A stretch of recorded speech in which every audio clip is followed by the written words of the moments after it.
All right, so we have this problem here. We're given that line segment SU, this entire line, congruent to line segment LR, the entire line there. We're also given TU, this short little bit, is congruent to LN, the short little bit. We're trying to prove that the longer pieces are congruent to each other.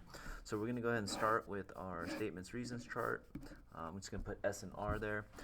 Number one is our given, so it's segment SU is congruent to segment LR.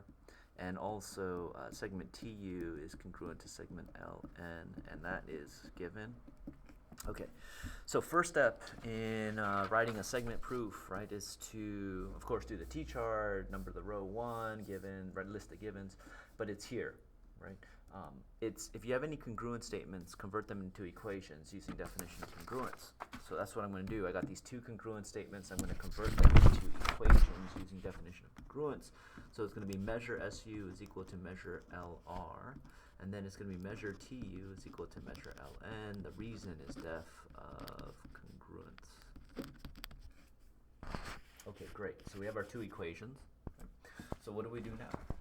Well, if we're over here, step 4, the next step, is if we have any midpoints, we create an equation using definition of midpoints. So if we had midpoint, it would say here, T is the midpoint of SU. It would say here, N is the midpoint of LR. It would say it in English here, just like this up here. Right? So what does that mean? For 16, we do not have midpoint. So we skip the step 4, skip it, we move on to step 5. If the figure shows 3 points on a line, we create an equation using segment adpos. What does segment adpos let us say? It lets us say the first part of the segment plus the second part of the segment equals to the entire segment. Do we have, looking at the figure here, do we have 3 points on a line? Yes, we do. We have S, T, and U. So we're going to apply seg adpos, and what is the equation we can create? It's first part of the segment plus second part of the segment equals the whole segment, namely measure of ST plus measure of TU is equal to measure of SU. So for my 3, I'm going to say measure ST plus the measure TU is equal to measure SU. Right?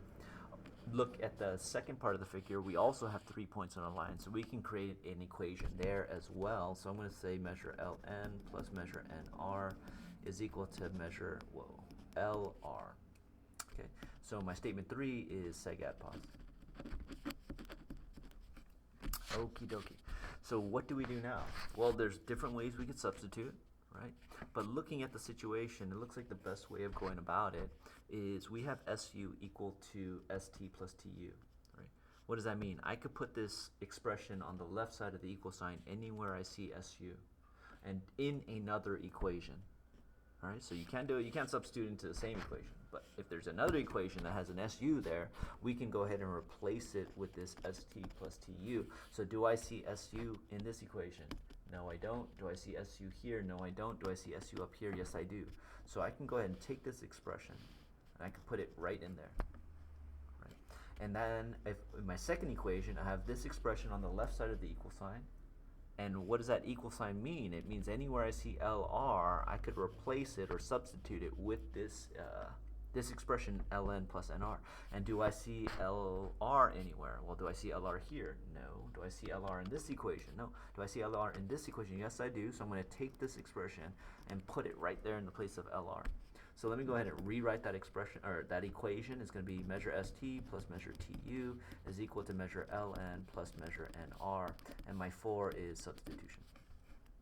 Okay, so looking at our proof statement, we have ST congruent NR. We have ST congruent to NR. We need the TU and the LN to go away. Right? The only way that this can go away is if TU is LN. Right? If we have ln on both sides of the equal sign, we can use subtraction to make them go away. So can we turn the TU into ln? Is it possible? Well, the only way we can make that happen is if we have an equation that says TU equal ln. Then we can go ahead and use substitution. Do we have an equation that says that? Well, does this equation say that? No. Does this equation say that? No. Does this equation say that? No. Does this equation say that? Yes. TU equals ln. So I'm going to go ahead and take this ln, and I'm going to put them right here in the place of TU using substitution. So it's turning into ST plus ln equal ln plus nr. My reason, substitution. Now I want the ln's to go away. I'm subtracting them from both sides of the equal sign.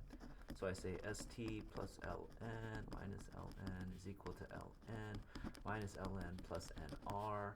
Number 6 is subtraction. I'm sorry, did I say substitution? Subtraction, right? I'm subtracting the same value from both sides of the equal sign, namely the length of ln, or measure ln. Length of ln. So step 7, I'm going to go ahead and take this expression and replace him with what he's equal to. I'm going to take this expression, replace him with what he's equal to, namely 0. They're going away. So it's st is equal to nr. That's my step 7, and that is also substitution, because I'm replacing the expression with what it's equal to. Now we go to the proof, and we need a congruency statement. So this equation needs to turn into a congruency statement. Luckily for us, that's easy. We just go ahead and write st congruent to line segment LR, and our reason is def